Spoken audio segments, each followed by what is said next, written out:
know y'all sitting there like, more speaking? Yes, yes. So, some of you may know her as Nene. She is a mother of a beautiful daughter, Tiana, her miracle baby. She has been a licensed cosmetologist for 16 years, and 5 years ago, she decided to become a fitness trainer and a sports nutritionist after battling a rare cancer. Her business, she's the founder of Butterfly Fitness, which I'm ready to get fit, so I'm gonna hit you up after this. We got 3 more months left of the year. I'm gonna take it serious this time. But Butterfly Fitness, which I really love that name because I love butterflies. That name and that business was just manifesting a new future for her. So go ahead and give it up for Melva Matthews.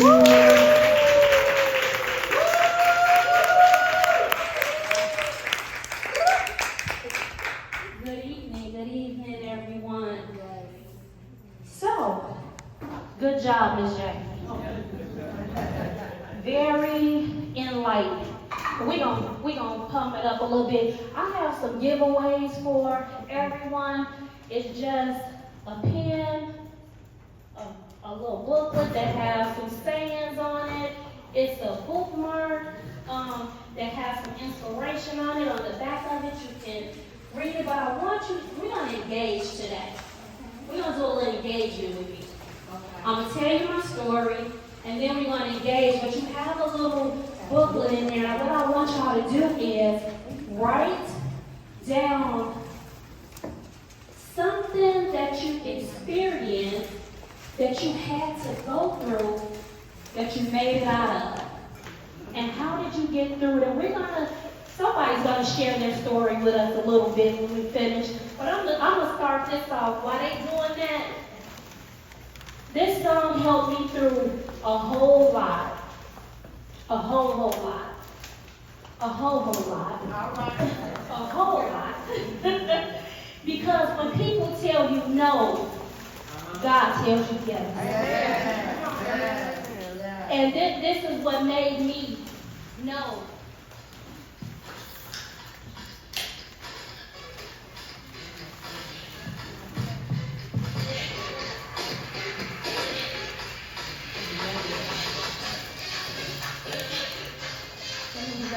Yes, thank you.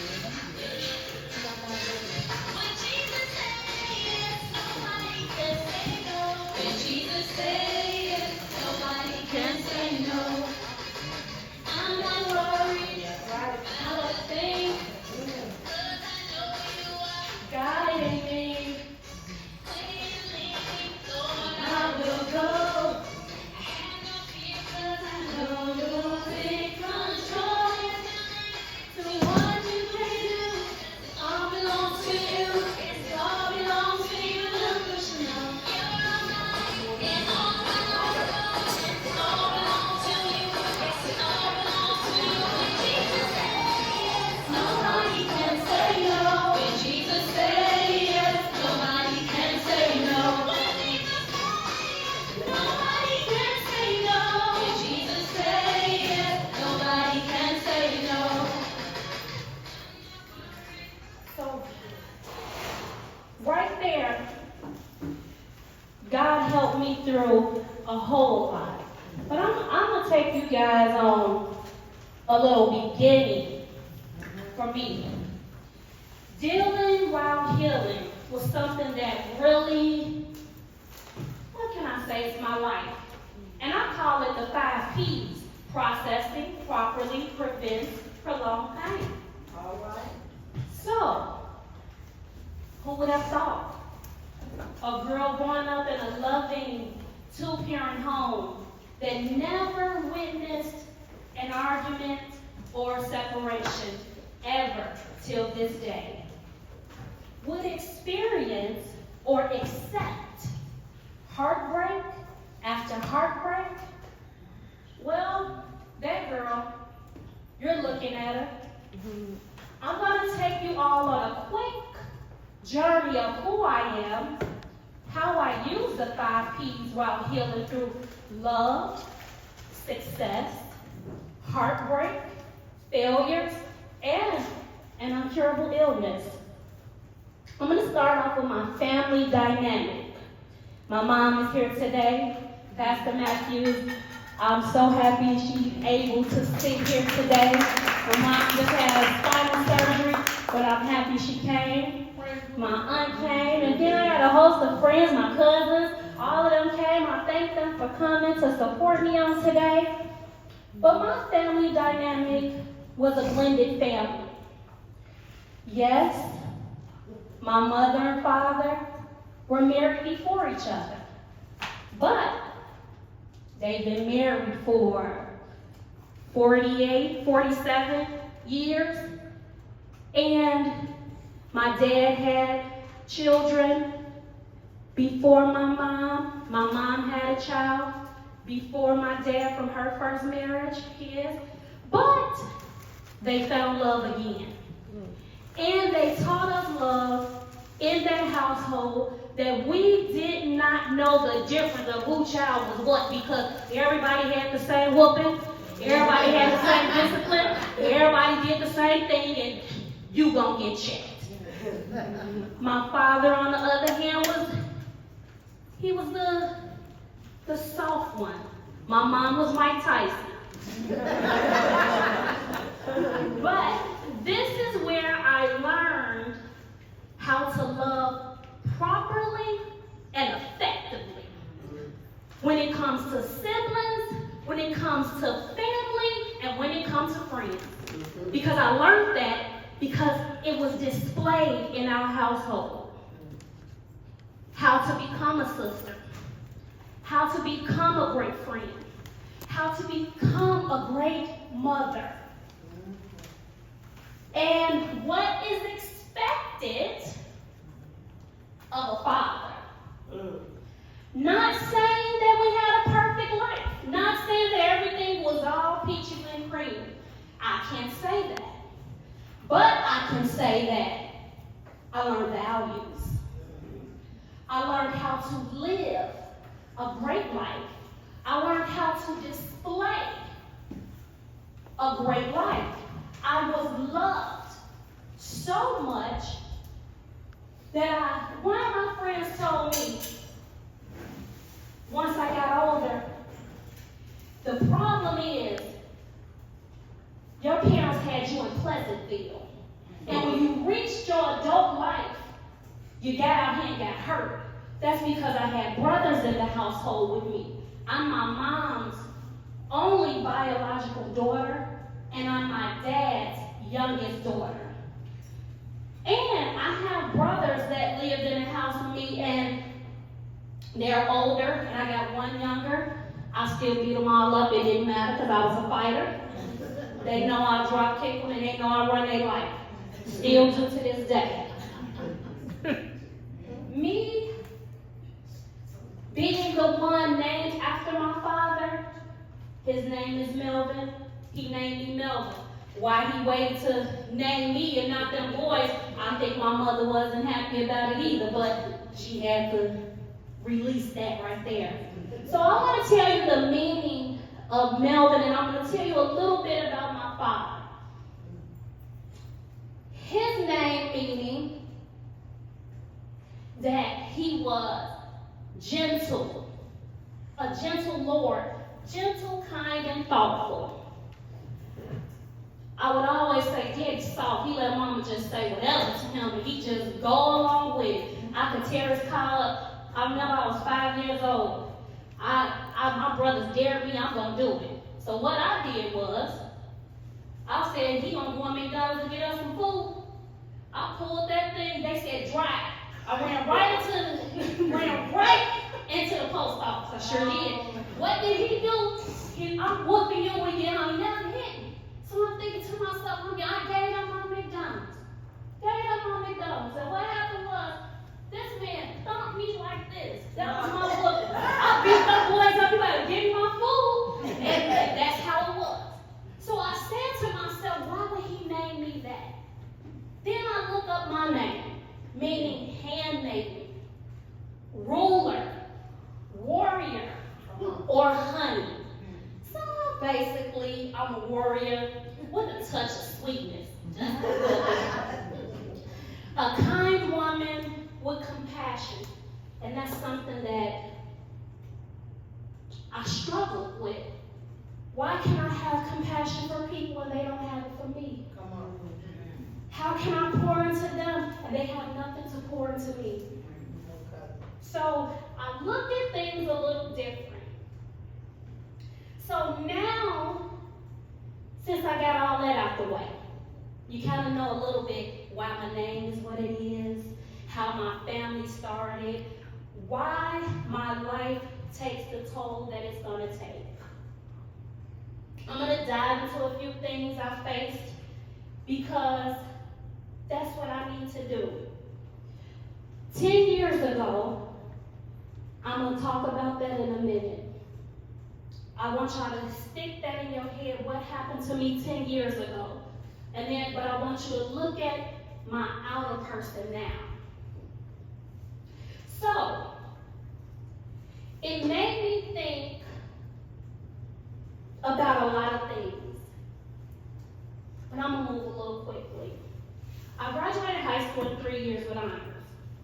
I went to college, completed 3 years, and I'm going to leave it there. I completed 3 years, didn't I? She wasn't happy about that. No. And I was offered a job making more than my degree would have started off with. So you guys know what I did. I said goodbye to college, hello to the money. My mom was devastated, but my dad said, well, you got a job. You're going to work like your dad. You're going to make some money. Because that's what he do. He that money maker. Then I did that. 21 years old. I'm living my life. I bought me a car. I'm happy. Yeah, I got a good job. They told me before I couldn't have any children. Okay, my brothers, they have a lot of kids. My friends have kids. I got all their kids. I don't need no kid anyway. It is what it is. Boom, 21, I get pregnant. I said, okay, baby ain't gonna survive anyway. They said I ain't strong enough to hold it. I suffered with fibroid tumors, very bad. They wanted my mom to decide to give me a hysterectomy when I was 17 years old. She said absolutely not. I went on this cleansing journey for a while and all natural things, and boom, pregnant, the baby survived, and wow, I have a beautiful daughter. The blessing that made my life turn upside down because, as my dad say, she took the hot out of me. Because I'm going to party. That's what I was going to do. I'm going to party. I'm going to have a good time. But I'm still going to go to work. I'm going to stay out all night. I leave, run home, take a shower, put my clothes on. After I partied all night and drank all night, and I'm gone. So then I decided, okay, all of that, I've had her. I never thought I would be a single mom. I never thought I would accept it because at this point, that wasn't my life. That wasn't the life that I decided, but people decide different.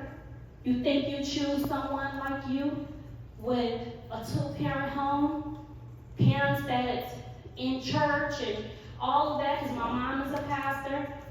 His parents was evangelists and stuff, but he didn't want us. And that was a thing that I had to accept. And I accepted it. And I decided that was my for real heartbreak. Me going through a pregnancy, alone, having a child that they said I couldn't have, but she was my blessing. That's right. She was my blessing. So then I went on, I worked, did all of that, purchased me a home. Now I'm on a timeline of this. Now I'm on my second home now, because once my mother told me, you have a baby, that's your baby. I ain't doing all that babysitting. I ain't doing all of that. You decide to have it, and that's what I did. Got a home first, and then I got my second one. Because I met someone that I had a couple of heartbreaks before that. Very traumatic, so somebody said they want to marry me. I was ready. I said yes. Got married to him. He's older. I'm thinking, okay, Navy vet. Oh, I'm getting some money. All this and that. It gets down to closing on a house. Nope. You're going to close this one by yourself. And then when you are upset with your parents that set a guideline for you and they seek God before you seek God, my mom said, if you're going to marry him, you're going to have a house in your name. You're going to have a house that my grandbaby going to have a park in the back. She going to have her swing to swing on. She going to do all, because ain't nobody going to put you out. I was so angry. She said, and if you don't, you can cancel this wedding that me and your dad paying for. Because we spending money. My wedding price was about $28,000. And my daddy, he gonna listen to what I say. But she wasn't. She was gonna stop that money. I closed on the house. It was just mine. The things started happening then. But I went ahead on and still got married. It got worse. I'm not going into all the details, but I'm gonna tell you just hit the detail. The detail is, I came home one day, and we paid the bills on the 15th. I made sure everything is done. I let him keep his own account and give me out a joint account, and I had my own. But I was a little taken back and thinking, okay, he's still my husband. And this particular time that this mortgage was due, I sat up there and I went ahead and I said, I'm gonna pay my bills and all of this and put everything in that account. Well, this particular day, I was a business manager for Sam's Club. I worked for them for 7 years. I was a business manager, and this particular day, my whole marketing team called off on me. I normally could sit in the office, pay my bills, play around, run around, and do what I want to do. This particular day, no, you gotta go run your membership drive. So I pick my baby up from daycare. Mind you, pick her up from daycare. I come home, my whole house empty. My whole house empty, and my account is empty too. But me and my baby had a bed to sleep in. And I remember she said that I had Italian cream furniture, and she's a little kid. She was happy she could run through this house, and I sat on that stuff and I cried. And my baby said to me, and I'll never forget it, and I'll never, ever let nobody do anything else to me in life. I'm sitting on that, I called my mom. I said, Mom, and it took all the money. My house is empty. She said, I told you I have a plan. She said, when your daddy get home, we'll be over there. And I'm sitting on the steps crying. My baby, when she ran up to me, she said, Mom, we all we got. She said, as long as we got each other, we gonna be all right.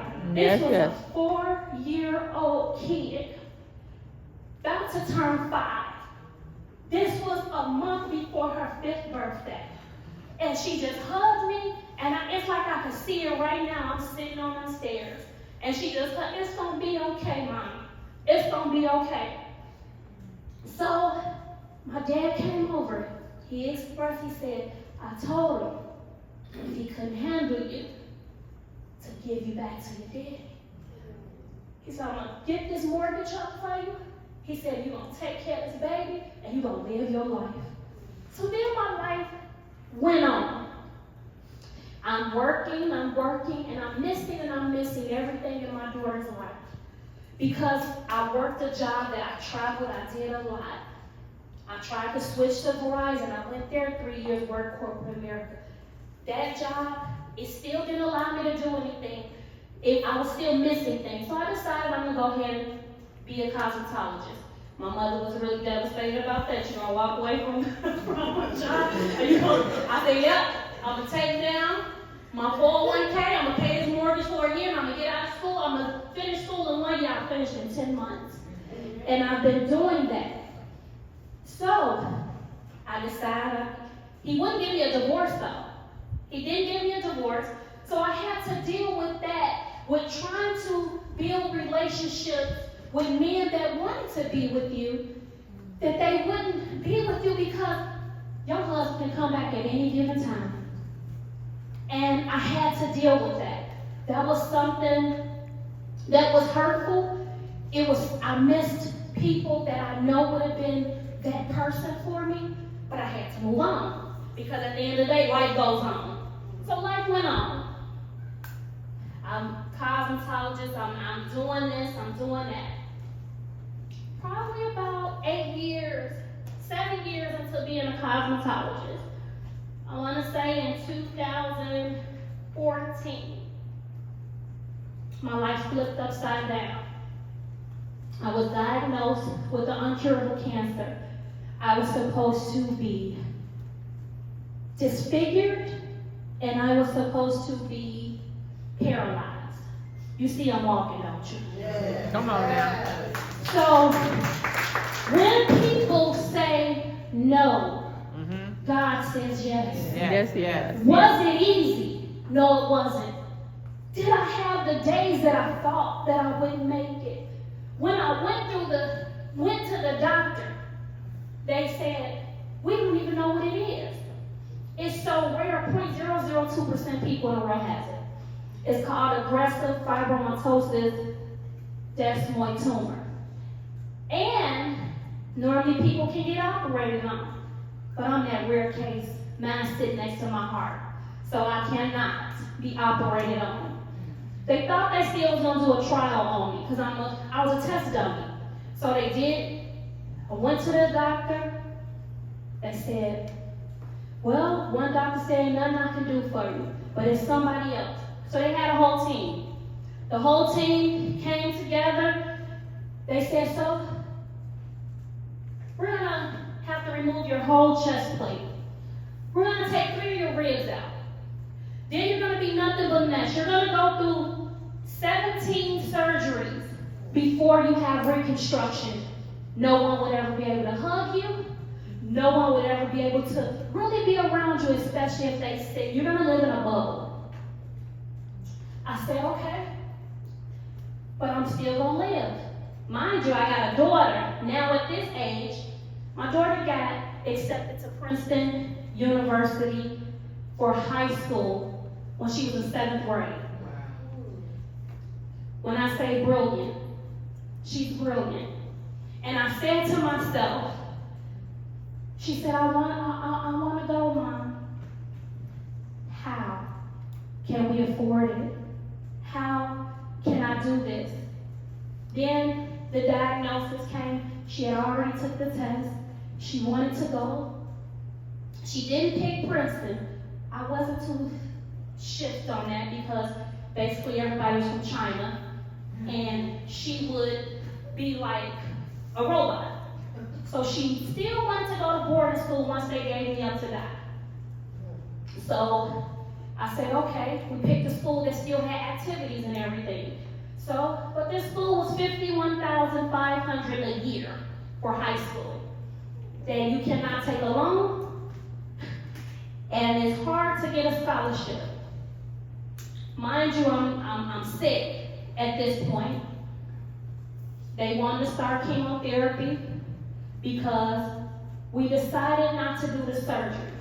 I'm sitting in the doctor's office with the surgeon. We're waiting. Let me back up. My brothers and sisters could never come back to the doctor with me again. Never.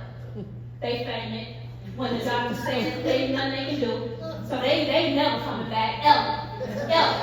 I'm sitting there and with a face, and I'm like, they like, but we said, the doctor said, y'all falling apart. They done hit their knees, they everywhere. I told my parents they cannot come ever. They said, but we got somebody else you can see, and that was the surgeon. We get to the surgeon. I sit in there, and I say, me and my mom sit, my dad at park. The surgeon said, is the patient coming? Because I'm sitting there laughing and talking. It's me. And so And so he looked at me, and he looked down, he opened the paper. He said, okay. He said, did you give me your money? Is anybody else home? I said, yeah, my dad parked in the car. He came back. He said, my dad got in there, he said, what I have before me on this paper is not what sits in front of me. He said, I will not cut you. He said, but are you willing to do the medical part? I had long hair and I had just told my grandmother I wasn't going to cut my hair no more. I had let it grow back. I was cute. And so he said, you're going to lose all that hair. I said, but am I going to live? He said, you're going to have a quality of life. He said, if I cut you, you won't have a quality of life. I said, let's go for it. I get on the chemotherapy. I still try to work, which I wasn't supposed to, because my hands start crippling. I can have a scissor in my hand and it's going to drop. So I will hold my hand to complete because I know my daughter needed to go to this school and this tuition needed to be paid.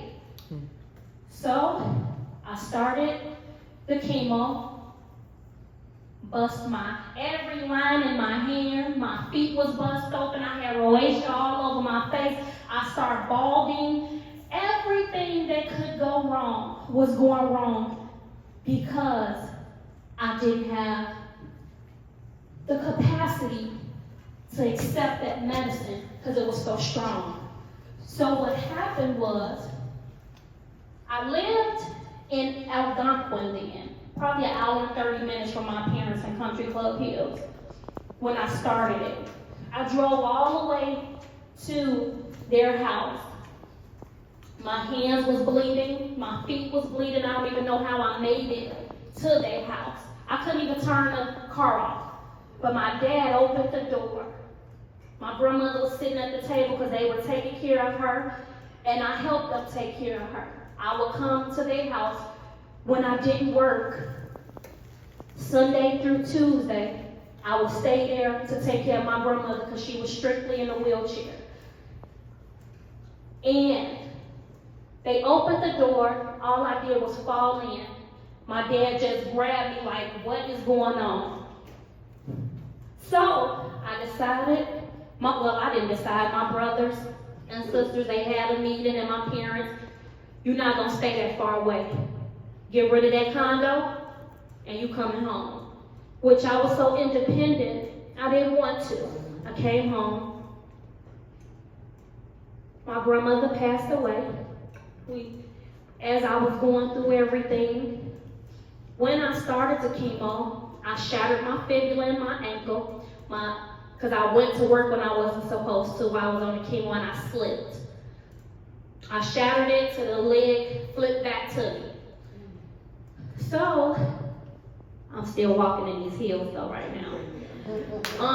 I didn't walk for a long time. How bad I shattered it was they told me I would never walk anyway because the chemo, everything was taking over, the tumor sat on top of my nerves. So at this point, I said to myself, okay, I done did all I can do.